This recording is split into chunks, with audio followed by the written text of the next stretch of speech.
Whispers of the forbidden cave echoed through the traversed halls of the spelunkers community. Its myths, cloaked in a shroud of cultural reverence and fear, whispered warnings of the guardian taniwha. To some, they were nothing more than age-old folklore, but for a group of intrepid spelunkers, those whisperings drew them like moths to a flame. Sarah, the determined leader, had mapped countless caves. Her unyielding curiosity always pushed her boundaries. Beside her was Ethan, resilient but skeptical, his trust in science unwavering.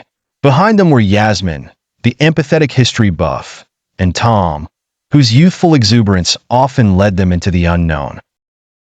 Their journey into the forbidden Maori cave started like any other. The gaping maw of the entrance seemed to breathe a timeless sigh, warning them of the sanctity they were about to disrupt. With each step deeper, Etch Cave Art started narrating tales of the taniwha, a majestic guardian spirit, protector of the land and reclaimer of stolen sanctity. Yasmin, her fingers tracing the carvings, murmured translations of the stories, her tone a mix of awe and trepidation.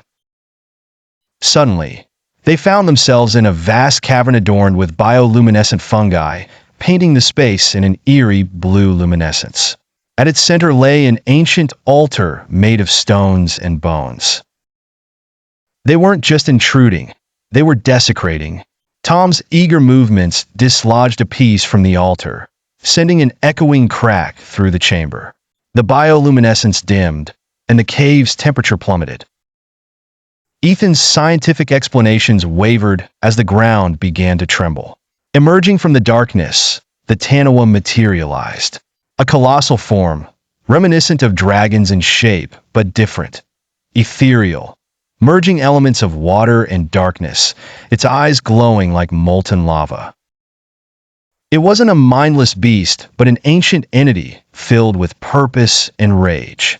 As it advanced, the air thickened, pressing down on their chests. Ethan tried to rationalize. Yasmin tried to apologize, but Sarah knew they had to escape.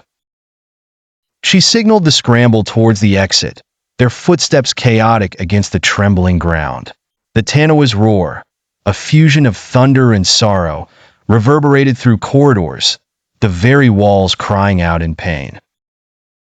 With every twist and turn, the cave seemed to morph, paths closing behind them, urging them deeper, playing a twisted game of cat and mouse. They reached what seemed like a dead end. Desperation in their eyes, Sarah remembered a tunnel they had crawled through earlier. Using their remaining strength, they edged through, the taniwha's presence a looming shadow behind. Just as they saw the faint light of the entrance, the taniwha let out a final roar, the sheer force propelling them out. They stumbled into the daylight, gasping for air, hearts hammering. As they looked back, the cave's entrance sealed itself, disappearing into the rock face. What was before them now was an unmarked cliff, the taniwha guarding its secrets once more. They had touched sacred ground and been spared, but not unchanged. The tale of their survival would not just be a cautionary tale, but a stark reminder that some boundaries are not meant to be crossed.